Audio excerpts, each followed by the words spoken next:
cruceño con sus intereses y con sus objetivos.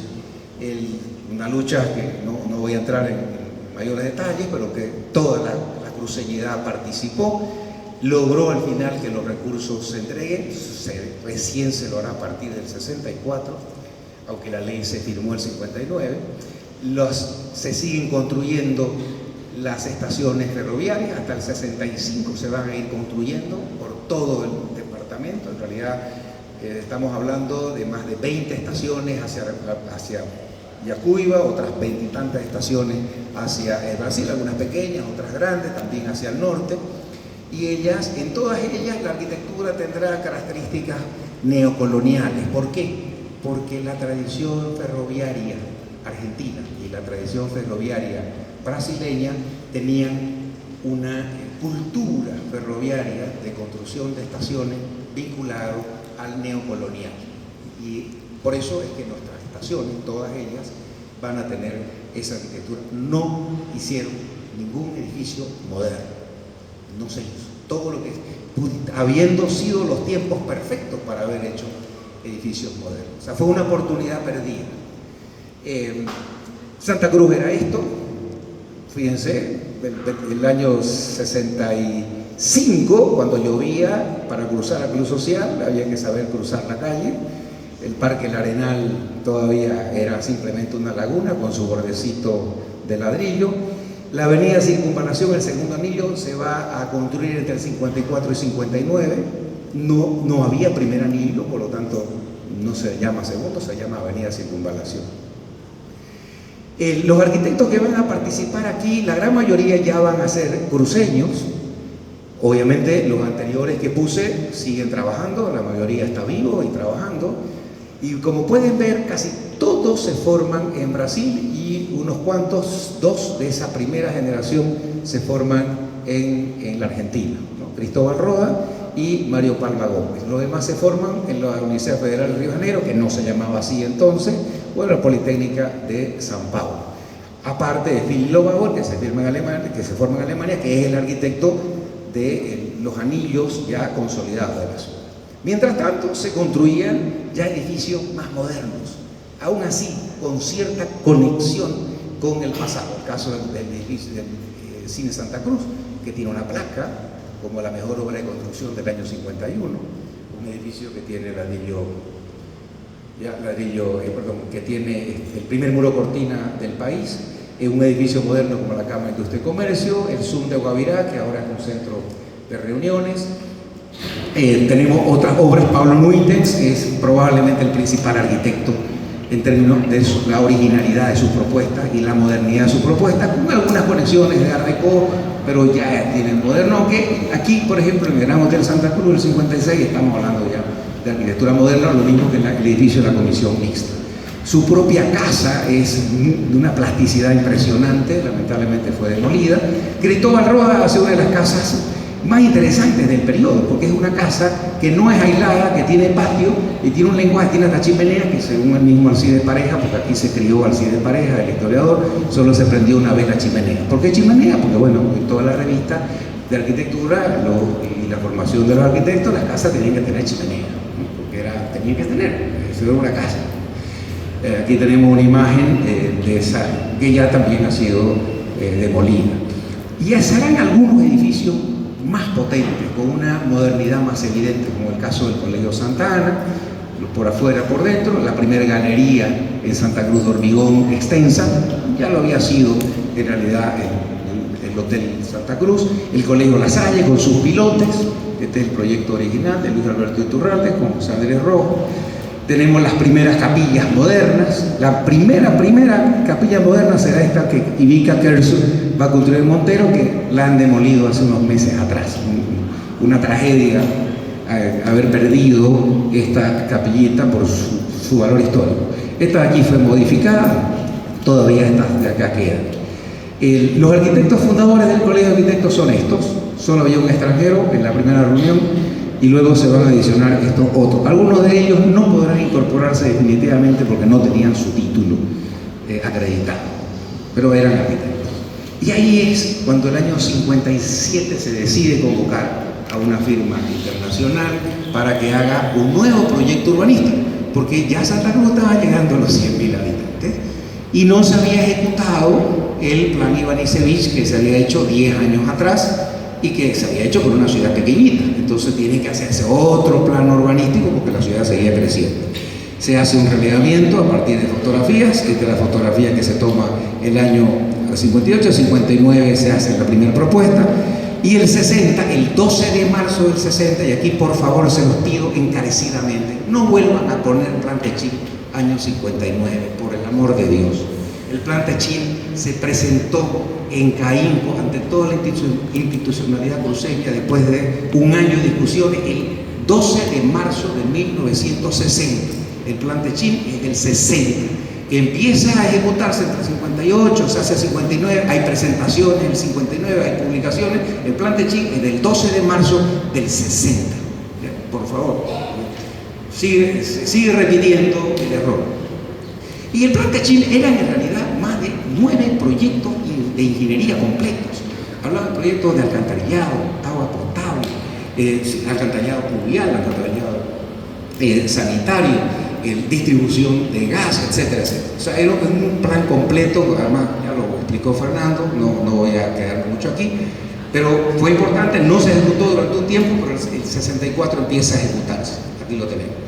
En el año 61 se hace este primer ensayo de modernidad simbólica en Santa Cruz, como es el pedestal del Cristo. Lo va a hacer no un arquitecto, sino un ingeniero, Efraín Valdivieso, tarijeño, que vino a Santa Cruz, es uno de los fundadores de la Sociedad de Ingenieros de Santa Cruz. Se hace al final de la avenida Monseñor Rivero, en ocasión del cuarto Congreso Eucarístico Internacional. El año 61, Santa Cruz festejó así su cuarto centenario. Hacía 2 años que estaban listas las 2 ferrovías, ya nos conectábamos con Brasil, por eso la cantidad de arquitectos formados en Brasil, ya nos conectábamos con Argentina, por eso hartos arquitectos se van, y por supuesto muchos ingenieros también, médicos y otros profesionales en la área más técnica se fueron a estudiar a Brasil y Argentina, algunos a Europa, a Estados Unidos, en menor cantidad. Los abogados tenían que formarse aquí nomás, no tenían otra alternativa. Y el año 61 se hará un ensayo de pavimentación que fue un desastre, no voy a contar la historia, pero le enseñó a los ingenieros a no meterse, y es por eso que fuimos los cruceños los que decidimos que se pongan las losetas en Santa Cruz. Las losetas de Santa Cruz no fue una decisión de ingenieros, fue una decisión de arquitectos. Es una historia muy bonita, en el libro lo pueden encontrar, pero no la vamos a contar porque no da el tiempo. El año 64 empieza la construcción de la ciudad. Lo más que se había hecho, se habían instalado unas cuantas tuberías de agua potable, porque el gobierno daba la plata, y cuando sube René Barrientos Ortuño a la presidencia como Bando Candia, se hace algo impensable en este país. El presidente de la República llama a sus mejores amigos militares desde Brasil, que estaban algunos, otros estaban en Argentina, para que se hagan cargo de las instituciones cruceñas, para que se pueda manejar de una manera racional los recursos. Y estos personajes van a ser fundamentales para manejar el Comité de Obras Públicas, y de esa manera Santa Cruz empieza entre el 64 y el 78 el proceso de construcción más grande de la historia de Bolivia, y el más eficiente, el más eficaz. Y ese proceso empieza así. Nosotros hemos vivido, nos hemos bañado cuando se inundaba todo esto de aquí, toda la ciudad parecía una ciudad trincherada. Aquí está el 15 de septiembre del 66, cuando se pone la primera loseta.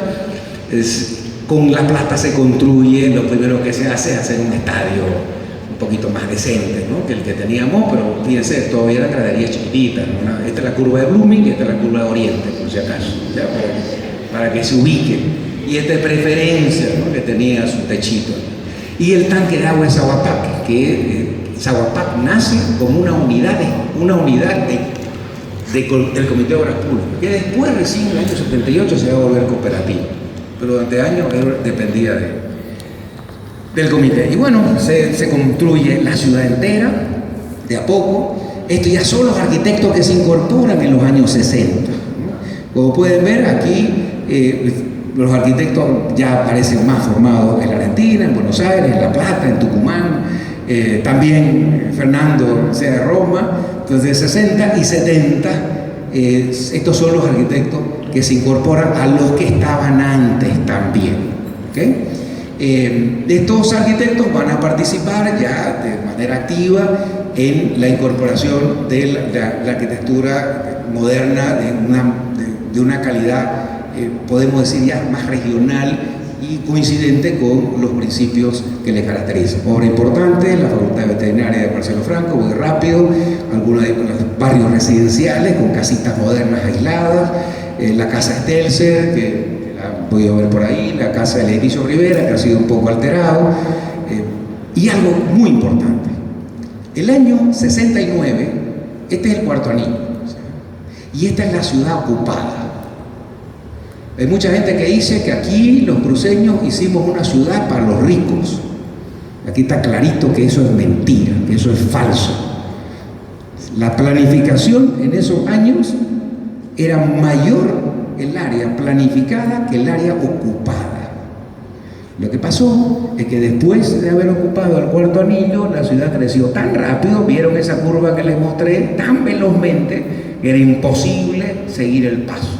Y la planificación se quedó atrás. Pero en principio el Comité de Obras Públicas y Cordecruz trabajaron, Fernando ha sido parte de ese trabajo, trabajaron pensando y anticipándose al futuro. Por eso Santa Cruz fue ejemplo de planificación. Y el 70, en la última década que voy a hablar, pues bueno, Santa Cruz cambia, crece muchísimo. Aquí tenemos el Colegio Alemán en construcción, que está en la avenida San Martín. Tanto el Colegio Alemán como el Colegio La Salle, como la ciudad estaba enorme y esos colegios quedaban lejísimos, tenían flotas, tenían buses para llevar a los alumnos, daban la vuelta por el centro de la ciudad para recogernos y llevarnos, digo, porque me llevaron también a mí, La Salle, las flotas de La Salle eran 2 flotas azules, las que venían y nos recogían, ¿no? Hacían su recorrido. De vez en cuando aparecían los tanques en la plaza, eso es parte de la cultura, unas cuantas ametralletas por ahí, un par de bombardeos en el año 73, cuando Selich, unas bombitas en la octava. El año 75, por primera vez Santa Cruz compra, creo que eran así como 35 o 40 taxis. Una maravilla, imagínense 35 taxis. Claro, una ciudad chiquitita, todos igualitos, queríamos parecer a Buenos Aires, a Nueva York, bueno, soñando con eso. Esos fueron los primeros taxis como flotas que tenemos en la ciudad, que muestran el crecimiento. Y tenemos arquitectura de gran calidad, lamentablemente algunos la hemos perdido, como el Parque El Arenal en sí, obra de Sergio Antelo, es realmente una obra paisajística maravillosa. Este es el dibujo que presentó Lorio Vaca para ejecutar su mural, este es el restaurante también, sino en la isla, de aquí. Otras viviendas de todo tipo, tenemos que ir rápido porque ya se me acabó el tiempo, que nos muestran la diversidad, claro. Un arquitecto formado en todo el mundo, en diversas universidades de Brasil, en diversas universidades de Argentina, en Chile, no muchos, pero habían formado en Europa, en Estados Unidos, pues la arquitectura pues, va a recorrer muchísimas alternativas. Y en el caso de, lo más curioso es que los arquitectos paceños que van a participar en esta etapa de los 70, casi todos, menos uno, Juan Carlos Barrientos, todos se formaron afuera. En Chile, en Argentina, por ejemplo, el caso de la Normal de Maestro, que por si acaso aquí está puesta como si fuera de Marcelo Franco, la Normal de Maestro es de Juan Luis Zúñiga Bustillo y Rodolfo Alborta, 2 arquitectos formados en Brasil, que es una obra interesantísima desde el punto de vista de la estructuración, la organización como campus, la sistematización de funciones, etc. No tan interesante, pero es una obra de escala, el primer hospital grande de Santa Cruz, de Oscar Cortés, que también se forma en el exterior, el hospital petrolero, la caja petrolera que todavía sigue, el edificio Argentina, el edificio Santa Cruz, que participa aquí tanto Luis Iturriaga